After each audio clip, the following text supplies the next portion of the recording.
Hey, gorgeous people. Happy Monday morning, June 23rd. Happy Cancer season. Happy self care moment. Happy milkshake coffee. I put stuff in my coffee this morning. I got a blanket. I'm not even wearing a bra. What's going on? It's that time, okay, when my Cancer moon just wants to be cozy. And instead of summoning up the energy to pretend that this isn't what's happening over here in Blairtown, I'm just giving you Cancer moon cozy girl realness today. Okay, I am going to take these off, but don't expect much else from me because it is cozy, cutie, baby Cancer season and almost on brand. This is how I record every morning.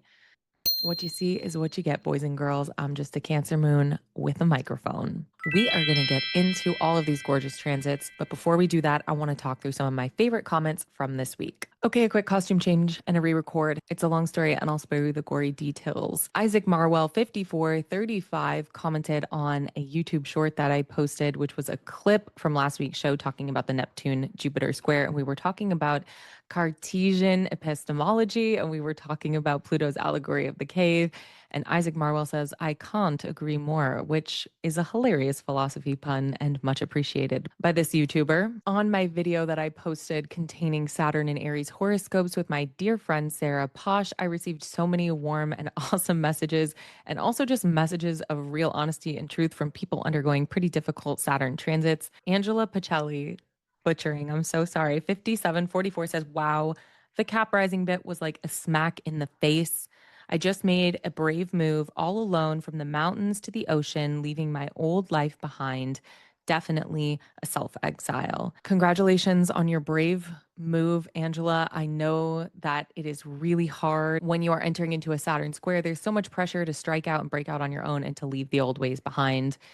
I really applaud you on doing so with some bravery and hopefully some style. Sarah and I had so much fun recording those horoscopes, and you should definitely check out the longer, fuller version of the Saturn and Aries webinar where we talk for 2 and then some hours about what it means to be going through a Saturn cycle and how to place yourself in that and how to work with it. Congratulations, Angela. And finally, I recorded a video about Jupiter transits and trying to understand your natal relationship to Jupiter and how you can interpret transits that are coming up. Plot twist, they aren't all universally good. Not everybody experiences Jupiter as luck and abundance. Some people just experience Jupiter as making things bigger. If that's a soapbox you're interested in seeing me stand on, definitely go check out my video called Not All Jupiter Transits Are Positive or Good. Here's why. But I got so many comments from you guys. Just, it really warmed my heart to see everybody feeling so validated and seen. I am a night chart with Jupiter. And so I really made that video because it was something I needed to hear 5 or 6 years ago when I started digging into, in a deep way, my relationship with my natal Jupiter. On that video, Cassimo7 says, thank you so much for being real and adding complexity to the conversation about Jupiter. I have a night chart with Jupiter in Virgo on the same degree as Pluto, co-present with Mars, not universally positive. Well, it sounds like you're an authority on that kind of experience, Cassimo. And that's such a cool point of intensity in your chart. I'm sure you have a lot of insights to share with us about that. It's not something I'd shy away from, but I would definitely hesitate before I listen to any astrologer who tells me that Jupiter transit is going to be an incredible, lucky, and abundant time if that was your natal relationship with Jupiter. And finally, Sally Ariad 4623 says, I have natal Jupiter in Capricorn in my eighth house. Jupiter in Gemini has been going through my first house, and I've spent the last year individuating from my ex, working out clear delineations of what is his and what is mine, financial material assets, level business ownership, as well as growing into who I am. Well, that is a perfect example of how sometimes these Jupiter transits can be really messy and really challenging, but they can change our fundamental sense of belief and faith in ourselves and the world around us.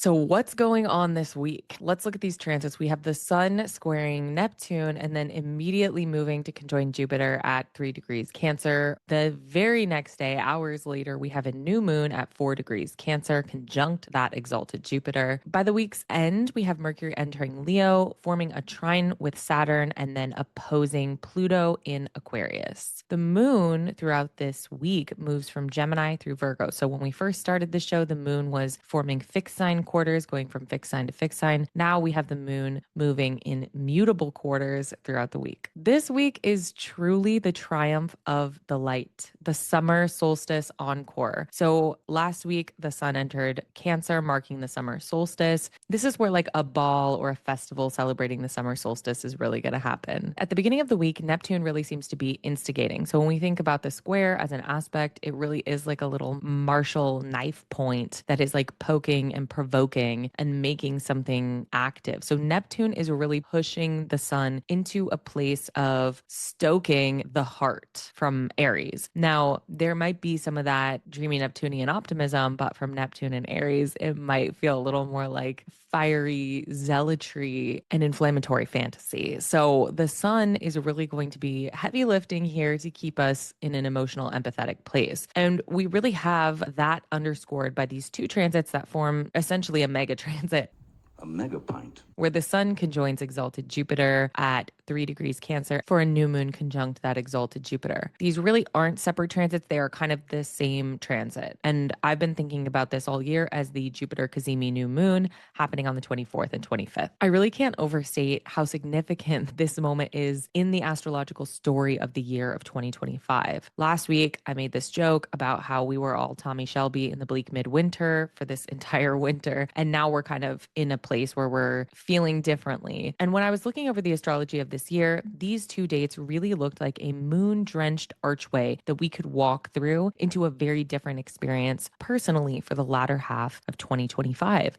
We get into some transits through the rest of the year that are actively quite auspicious and beautiful looking. We have a Venus-Jupiter conjunction. We have a Venus-Uranus conjunction. We have grand water trines and air trines that last for like 4 months. So the rest of this year feels quite different than what we've been through. And this is a moment where we need to choose to lean into that. My fear for Cancers that I've shared on the show before is that we are still in a defensive posture and we are not going to be ready to see and receive good shit when it starts coming to us. Particularly for people with Cancer placements is a little bit like the moment where the Little Mermaid kind of splashes up onto a rock and there's like this gorgeous little splash of waves and the sun behind it at the perfect golden hour. Now, if you are still feeling defensive and chapped and chafed from winter, you're not going to miss good stuff happening to you. But I think we all know the effect that it can have when we are looking for bad things and good things start coming our way. It can feel really hard to see them because we're kind of trapped and focused on what's going wrong. And it's important here to note, I'm recording this a couple days early because my gorgeous and beautiful video editor, Liz, is going on a well-deserved vacation. But I think it's safe to say, even without the knowledge of what happens over the next 3 or 4 days,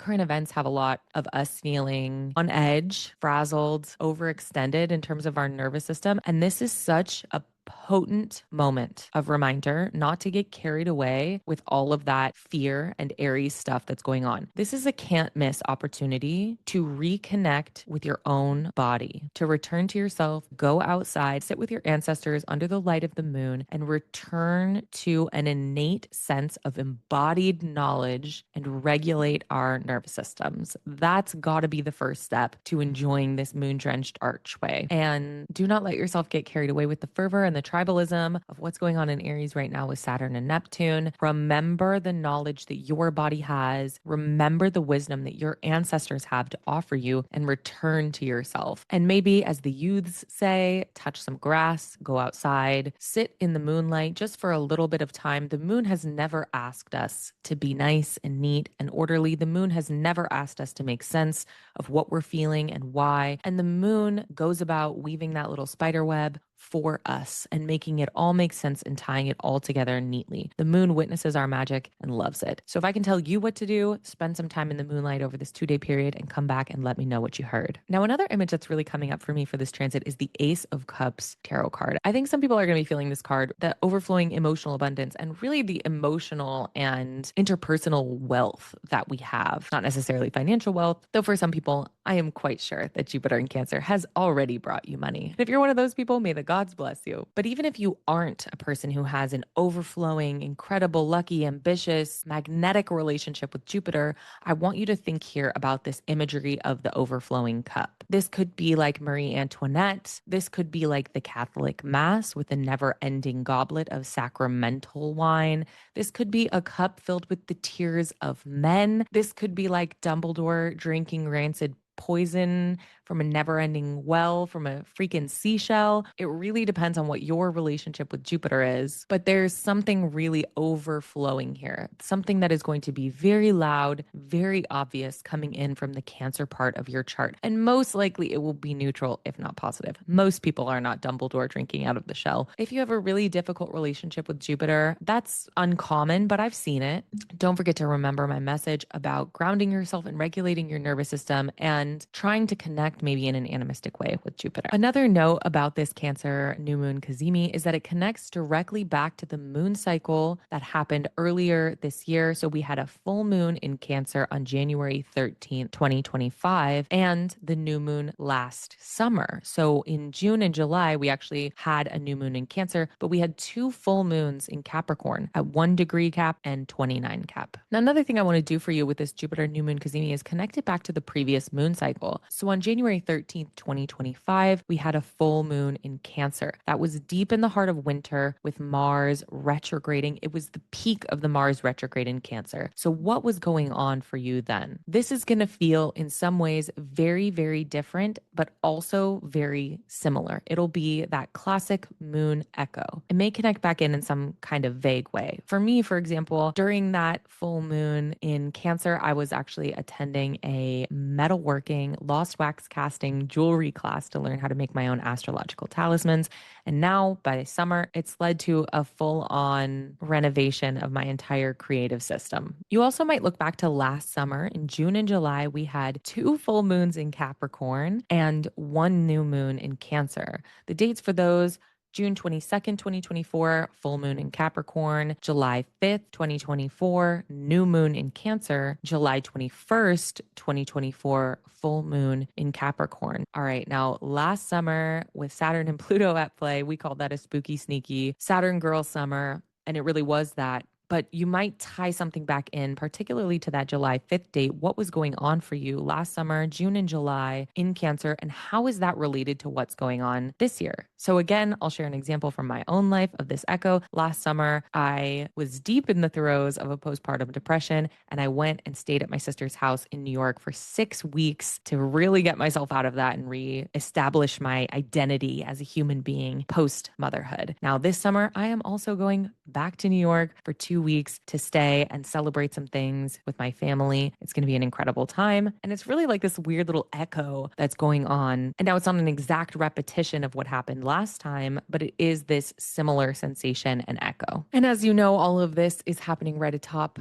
my natal Cancer moon. So be nice to me or I'll cry. All right. Ending out the week, Mercury moves into Leo and trines Saturn, opposing Pluto. There may be a deepening here with Mercury really leading the charge into Leo and messages again from the very recent past, because Mercury is now traveling the path that Mars was taking during its retrograde and its 3 opposition cycle with Pluto. So Mercury is taking up the helm fresh with the lessons of what has been going on with this Jupiter new moon cazimi, which is also related to the recent past. So there is certainly some echo. And if we're looking for it, this echo can feel more like a celebration of how far we've come. I get the sense from most of my clients and friends right now that we all know where we could be or where we should be or where we want to go. And some of us can even see it really close in the distance, like we're on this long-term hike and we can see the lake that we've been hiking to just there in the distance if we can just make it. We're not quite there yet. So hang in there and use this time to really celebrate how far we've come since the depths of the bleak midwinter. Mercury carries this like internal grace, this resonance, this posture and poise into the realm of Leo. Mercury was in Cancer, sort of like in this receptive and internal place, and now it's moving into Leo, into this external emanating place. And there is a fire of articulation happening here in Leo through this end of month period. Mercury moves from squaring Saturn in Cancer into the trine with Saturn. And that's also kind of foreshadowing this 16-month trine from Jupiter to Saturn that's happening in the next couple years. So if you're really thinking ahead, that's where we could tie that to. But for now, this Mercury sort of has a self-dignified, self-authorized sense of depth to its knowledge and articulation. Now we've reached the part of the show where we talk about how I, as a pagan, animist, astrologer, human being, am going to be using the astrology of this week. Well, if you haven't figured it out by my milkshake looking ass coffee, know that I am going to be using this astrology to really get back into my body. With Jupiter in Gemini, I felt frazzled, incoherent. My brain was all over the place. I just truly felt like I had scrambled eggs for brains all year long. And so I'm really trying to get back into my body and be grounded. I'm going to be setting healthy boundaries around technology use, particularly in this week, but probably just generally going forward, really trying to get grounded. So for me, that's typically breathing techniques and yoga. That's how I do that. And pretty much everyone in my family and friend group is a Cancerian in one way or another. So I suspect I'm going to be doing a lot of hugging and handkerchief offering. And yes, this is my Pride and Prejudice embroidered hanky from the Alamo Drafthouse movie party, A for Alamo, but also for Alexandra. And Cancers, this is for you this week. Now, I would definitely recommend trying to use the astrology of this week to figure out what is your natal relationship to Jupiter if you don't already have a sense of it. I have more info about that in the video that I posted on my channel a couple weeks ago about Jupiter transits, and I also have a post about that on my Instagram if you're curious. I work a lot with Jupiter as the Norse deity Thor, and for me, my work with Jupiter and Thor has been all about strength in my body. Some of the most incredible feats that I've accomplished, I have dedicated to Thor and worked really hard with Thor to accomplish, like climbing Angel's Landing twice and rock climbing in Indian Creek, Utah with my idol, Pamela Pack, among many other things. Thor is my guy and has been instrumental in helping me see my own strength as beauty and developing a healthier relationship with my body and my own frankly freakish strength.